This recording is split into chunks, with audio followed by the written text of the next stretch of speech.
What is going on, everyone? Steve-O Supremo here, and I am just another game collector back here for some more pickups, updates here. As you guys can see, we have a lot of PS4 games here and some more yard sale stuff.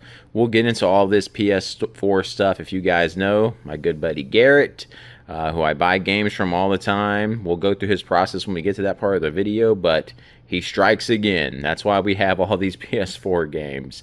And there's more to come. This ain't even nowhere near what he has, but we'll get into that. The rest here are some yard sales and Facebook Marketplace deals or GameStop. Not a lot of stuff. Nothing too crazy, just mainly the PS4 stuff. So first and foremost, yard sales, these figures here. These Teenage Mutant Ninja Turtles figures that look they're not the best looking ones, and I think these came out from when the first movie came out. I don't know if these are knockoffs or what.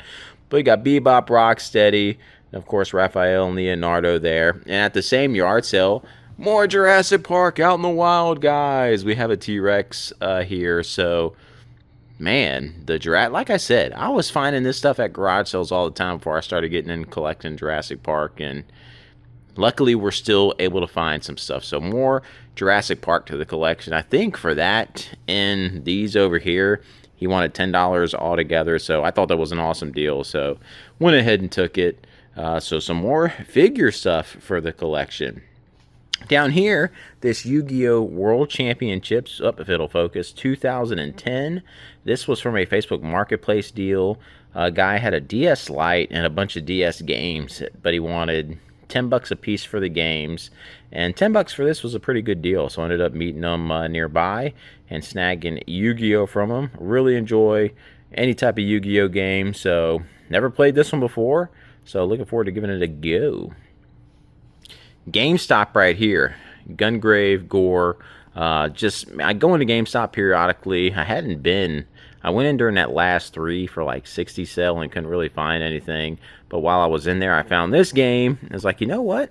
I forgot this was a thing. So I snatched it up. I think it was like 17 something if you're a pro member or not. But yeah, looking forward to giving it a go. And then you guys can see here the $1 price tag on Hot Shots Golf 4. Really love playing golf games and Hot Shots Golf. Really fantastic golf series. It's the kind of golf style I like to play. I like the 3-button kind of click method of golf games. I know the PGA games have kind of 2K games. They want you to use like the true swing mode with the thumbstick and everything. I like the classic, just like Mario Golf and everything, just a 3-click method and Hot Shots here. So, and I did not have Hot Shots Golf 4, so again, looking forward to giving that one a go. But now let's get into the PS4 stuff. I know that's what you guys are probably really interested in. Well, if you guys don't know, have a good buddy Garrett that every time he plays through a series of games, he's been going through his collection console by console over the past couple of years, looking at whether or not he's even going to play that console anymore. The first thing I got from him was his Vita stuff. There was a listing on Facebook Marketplace. I contacted him. We worked out a great deal on the stuff, and I got a ton of Vita stuff for the collection from Garrett, bought his collection out, and from then I just hung out at his house for hours, and we just talked video games and collecting and looking at his collection, and him telling me his plan of wanting to downsize everything because everything was taking over his room. He was getting more just into getting all the games for the newer consoles and not wanting to keep on to the older stuff because he's not a collector like that. So it was Vita first. Then he contacted me about 3DS. So I got all the 3DS stuff. Then it was PS3 stuff. Bought all the PS3 stuff. And even some more things from him. Some games he was holding on to from his PlayStation 1, PS2 era that he hadn't already sold. I missed out on that lot. I was like a year too late from that one. The guy who runs the convention here in town, who's the big reseller in town, he got all that stuff before I even moved here, so I missed out on that stuff. But I've been getting everything ever since, just because me and Garrett are such good friends that he just contacts me first. Now, the stuff behind this PS4 stuff, he wasn't really ready to want to have to sell anything from the PS4 yet. If you guys remember a video from a while ago, I did buy a stack of PS4 games from him. Basically, I went through his collection and was like, hey, these are some that I would really like to own. So if you're willing to part with them now, I'll go ahead and buy them. And then he shot back the ones he was willing to let go of. That's kind of where these kind of mix in, kind of, sort of, and then extras. Because basically, he's working on his PS4 set right now. He's wanting to play through it, and then when he's done with it, or he thinks he's done playing through any PS4 games he wants to play, he's going to be ready just to sell the rest of it. And this is only about 65 games, I think, and he still has about 370 PS4 games at his house. And while I'm talking about this, I'll let you guys see the titles here. So basically, these boil down to Garrett actually had some engine trouble in his vehicle. He has a Mercedes, and it's going to cost like $8,000 to get that thing fixed.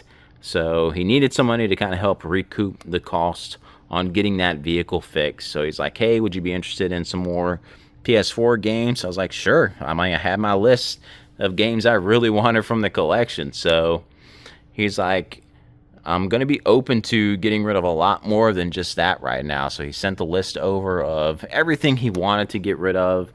Some are included in my collection. There's still a lot that I really want that he still wants to play through himself, and I don't blame him. But none of these he had any interest in wanting to play, or he looked up gameplay and didn't care about it. So I bought it from him. So there's mainly just to kind of help him out, because again, there is a lot of stuff in here I know I'll never play. I don't care about Akiba's Beat or really the Dead or Alive games. I don't play fighting games. I wish I was good at them, but I stink at them. I want to try to play some visual novel style games, so this Psycho Pass might be one that we give a try. But there's just other ones here, like Little Town Hero, Life is Strange. I don't really care about those. So, but I knew I was going to be helping Garrett out and giving him a hand, trying to catch up on some of his vehicle repair costs. So we went ahead and got it all. Plus, we got the convention coming up here. So anything I don't want, I can go ahead, I guess, and take to the Portland Retro Gaming Expo.